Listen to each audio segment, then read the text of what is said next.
¿Es el dopaje una conducta antideportiva?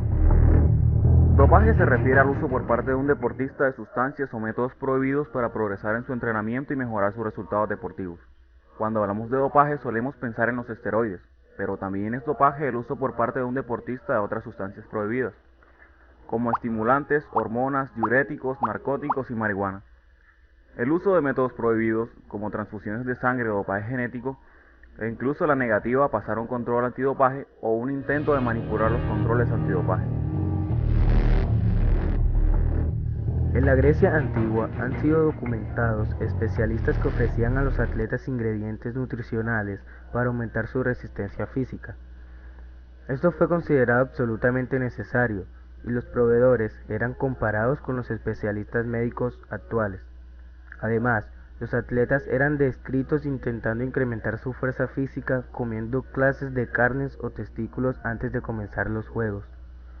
Durante los Juegos Olímpicos en el tercer siglo, los atletas intentaban aumentar su resistencia usando setas.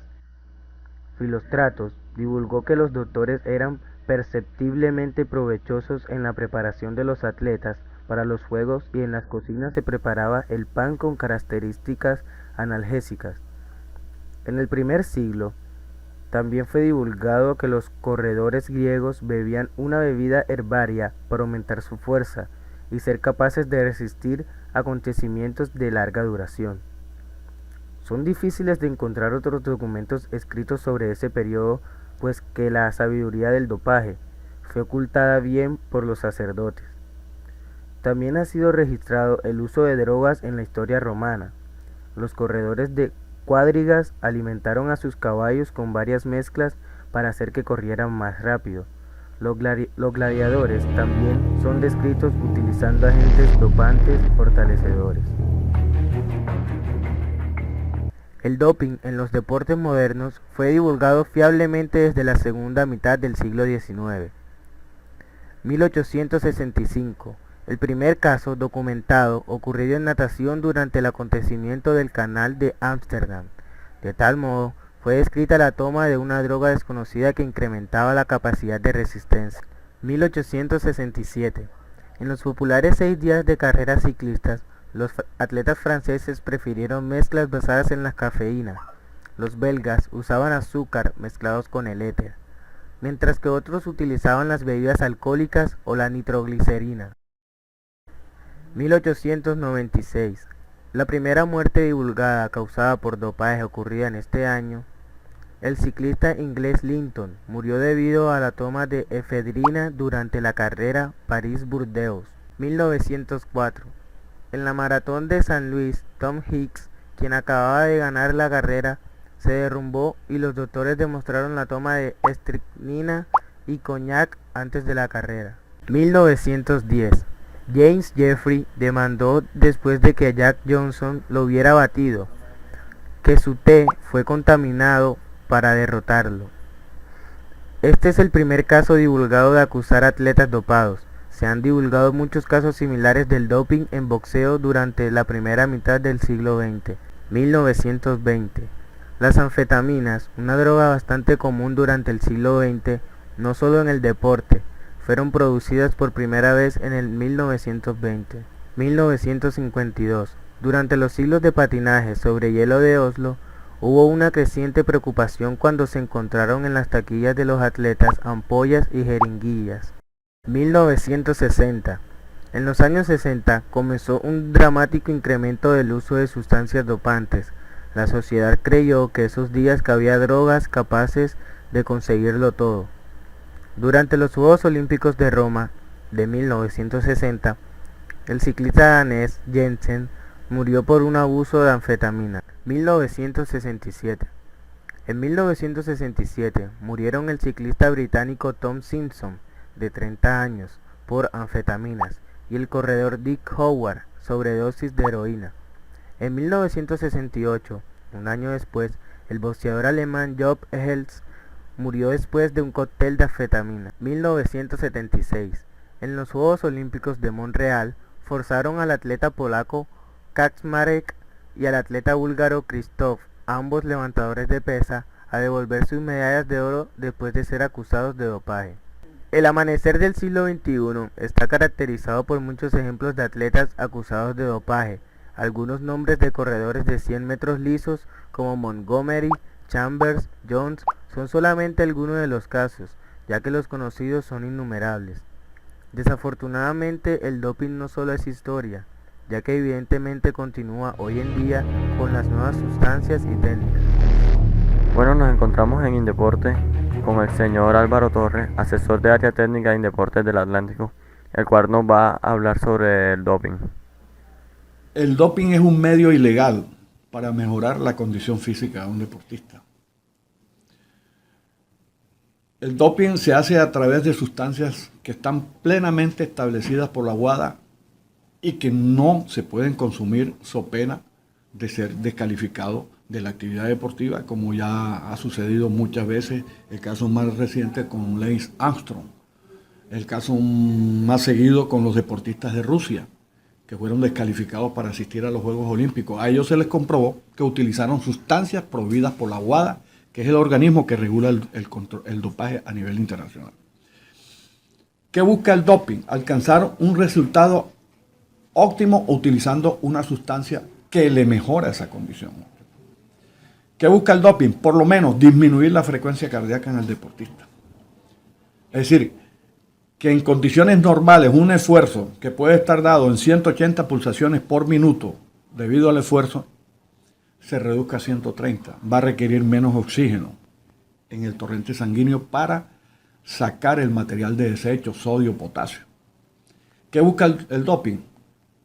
Busca el doping, por ejemplo, hipertrofiar el sistema muscular para que haya mayor explosión, mayor velocidad de reacción. Eso lo busca el doping. Es un medio ilegal para mejorar el acondicionamiento físico. En el mundo se han visto muchos casos de muerte producidas por este consumo ilegal. Y el caso más frecuente se da en el ciclismo de ruta. Por allá en el año 1966 se produjo la primera muerte del doping, que fue un ciclista holandés llamado Tom Simpson, que murió en plena competencia, se desvaneció y murió. Se le comprobó que había usado un anabólico que le disminuía la frecuencia cardíaca y que lo llevó, lógicamente, a un paro cardiovascular respiratorio. Ese es el doping así, detallado en forma clara y concreta. Se ha vuelto ya costumbre este doping. Se ha vuelto costumbre en la medida que el deporte va siendo más exigente.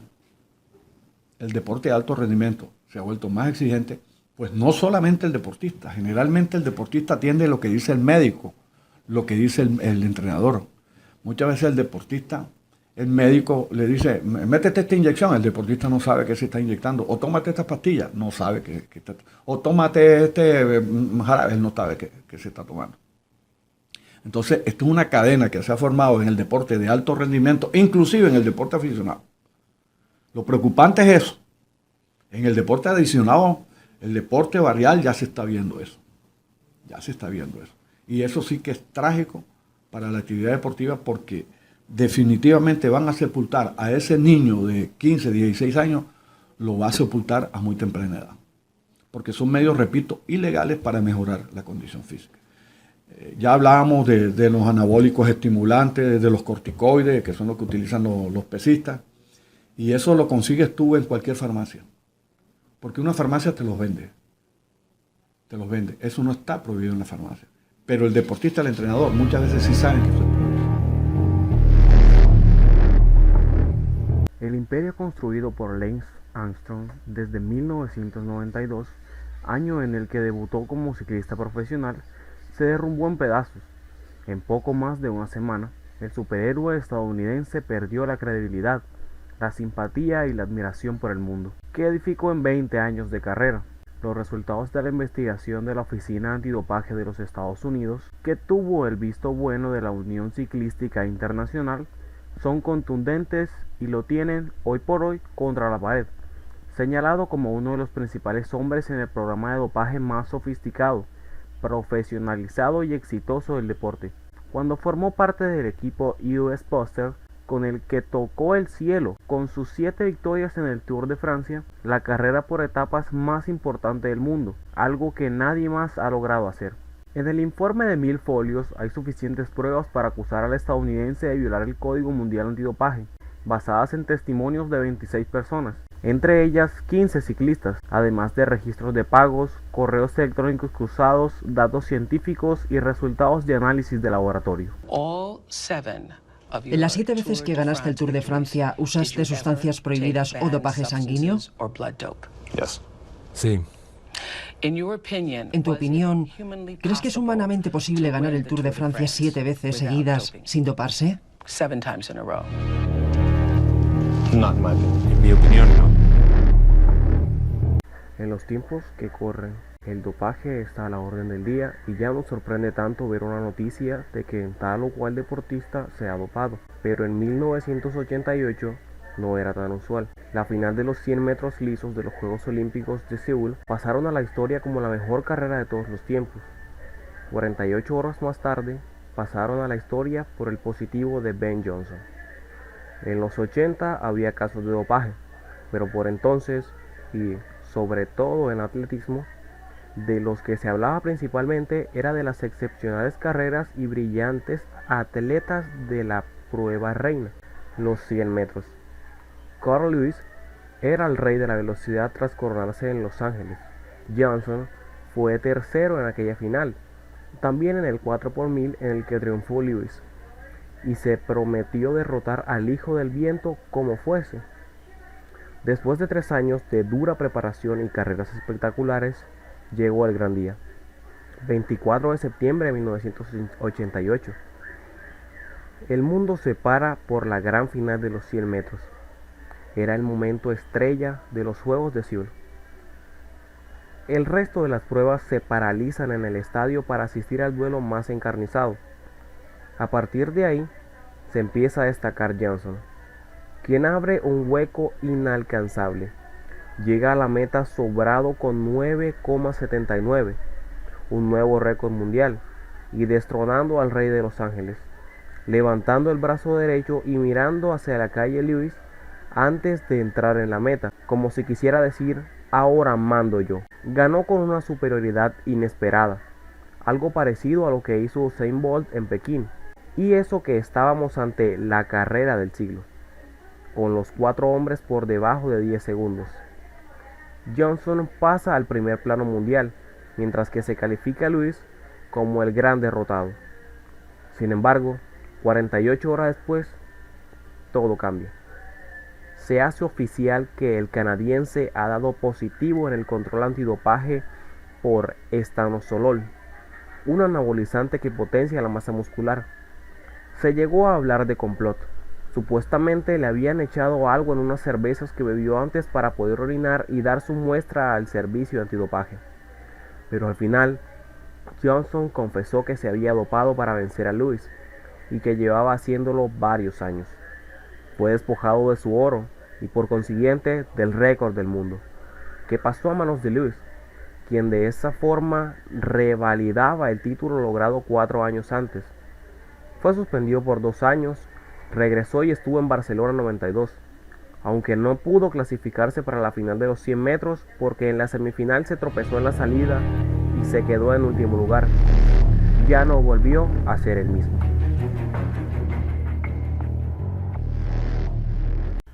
El atleta colombiano Diego Palomeque fue suspendido cautelarmente en los Juegos Olímpicos Londres 2012 por dopaje. Anunciaron en aquella oportunidad un portavoz del Comité Olímpico Internacional, Mark Adams, y la Misión Olímpica Colombiana. El atleta fue reportado como positivo por alto nivel de testosterona y no pudo formar parte en la competencia de los 400 metros, en la cual había clasificado.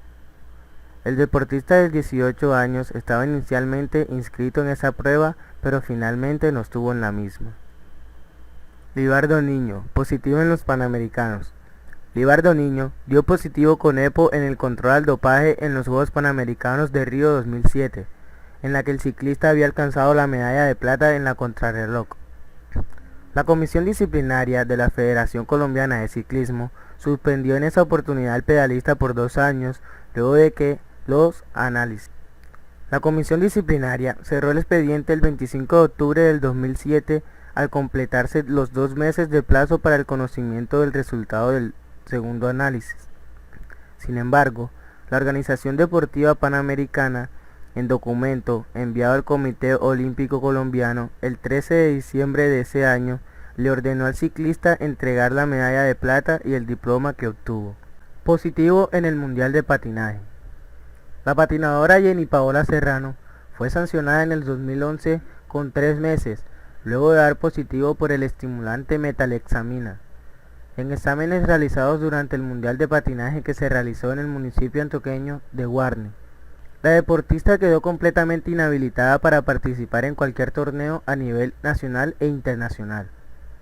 La deportista juvenil, que había logrado las medallas de oro en las pruebas de 5.000 metros relevo, 20.000 metros eliminación, 3.000 metros de relevo y 15.000 metros eliminación, y las preseas de plata en los 1.000 metros y en la maratón, tuvo que hacer la devolución de los títulos y premios recibidos por estos triunfos.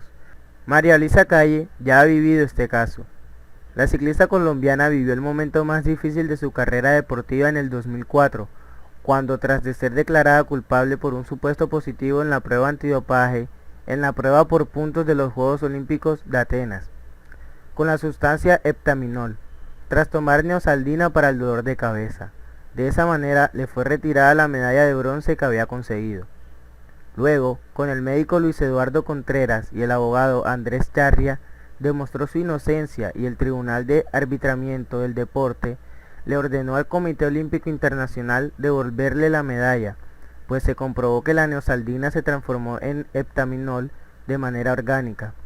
Otra vez la felicidad llegó. Luego de 13 meses y 25 días volvió a ser la persona que era. Control antidopaje. Es probable que a medida que crezcas y mejores en el deporte, te hagan controles antidopaje. Estos controles tienen por objetivo proteger el espíritu del deporte atrapando a los tramposos. El control puede realizarse durante una competición, durante el entrenamiento o fuera de temporada, y, por norma general, se hará sin previo aviso. Si te niegas a pasar a un control o a seguir los procedimientos del control, te aplicarán la misma sanción que a un deportista que dé positivo. Estos controles lo lleva a cabo un agente de control antidopaje certificado que toma una muestra de orina. En algunos casos, se requieren tanto una muestra de sangre como una muestra de orina.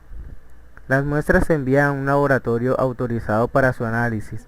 Algunas sustancias pueden detectarse en cantidades muy pequeñas y meses después de tomarlas. Pueden encontrarse pruebas del uso de algunas otras sustancias como resultado de los cambios que provocan en el interior del cuerpo. En conclusión, el deporte nace limpio, por el mero placer de participar, pero luego intervienen los fans y los medios para corromperlo con la presión. El que no es fuerte queda apartado en una esquina, abandonado en la fría sombra, y el que vence se convierte en un símbolo. La notoriedad es un veneno. De esa presión inhumana nace el dopaje, por el imperativo de tener que ser el primero. Estas palabras de Bob Miller, esquiador norteamericano con una longuísima carrera deportiva plagada de éxitos y de escándalos, en las que incluso llegó a admitir que alguna vez había esquiado en competición borracho, me han sorprendido gratamente.